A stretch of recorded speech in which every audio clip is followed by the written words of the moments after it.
তার অপেক্ষা করতে ইচ্ছা করে না। ইমাম সাহেব যদি লম্বা কিরাত দিয়ে নামাজ পড়ায় তার ধৈর্য আসে না। যদি একটু দেরি হয়ে যায় ঘড়ির দিকে তাকিয়ে থাকে কখন জামাতের টাইম হবে। যদি 1 সেকেন্ড ঘড়ির কাঁটা হেলে যায় মসজিদের মধ্যেই হাল্লা শুরু হয়ে যায়। সেই দিকে আমার আলোচনা নয় রে মুসলমান, মসজিদের জন্য 15টি আদব রয়েছে। এই 15টি আদবকে রক্ষা করতে হবে। সময় থাকলে আলোচনা করতাম ও মুসলমান। তাই আল্লাহর কাছে পছন্দনীয় জায়গা হচ্ছে মসজিদ। মসজিদকে ভালোবাসো, মসজিদকে আবাদ করো। আল্লাহর নবী হাদিসে বলছেন, মান বানা লিল্লাহি মসজিদান বানাল্লাহু লাহু বাইতান ফিল জান্নাহ। যদি কোনো বান্দা একটি মসজিদকে বানিয়ে দিল, আল্লাহ তাআলা জান্নাতের মধ্যে তার জন্য একটা ঘর বানিয়ে দিল। শুধু তাই নয়, আল্লাহর নবী হাদিস শরীফের মধ্যে আরো জানিয়ে দিয়েছেন, ওয়ারাজুলুন কালবুহু মুআল্লাকুন ফিল মাসাজিদ।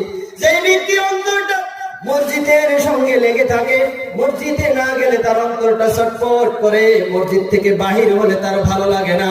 সংক্ষেপ করে বলছি, এক কথায় যে ব্যক্তি মসজিদকে অর্থ দিয়ে সহায় করে, মেহনত দিয়ে সহায় করে, দান খয়রাত করে সহায় করে, মসজিদে গিয়ে নামাজ পড়ে, মসজিদের আবাদ করে, ওই ব্যক্তিটার অন্তর মসজিদে লেগে থাকে। লেগে থাকার জন্য আল্লাহ তাআলা হাসরের ময়দানে তাকে ওই মসজিদের মধ্যে সওয়ার করে ফুলসিরাতের রাস্তা পার করিয়ে দেবে।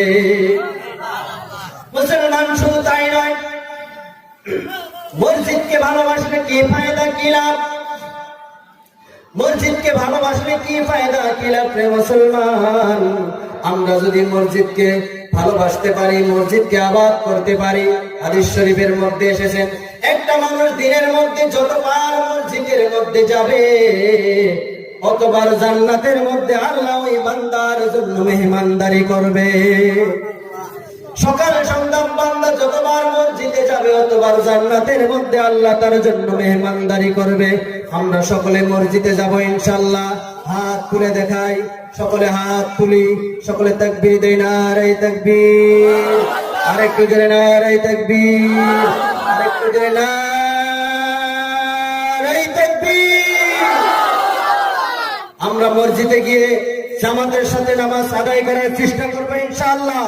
মসজিদকে অর্থ দিয়ে, মেহনত দিয়ে, দান দিয়ে, সাদকা দিয়ে আমরা সহায় সহযোগিতা করে ভালোবাসবো ইনশাআল্লাহ।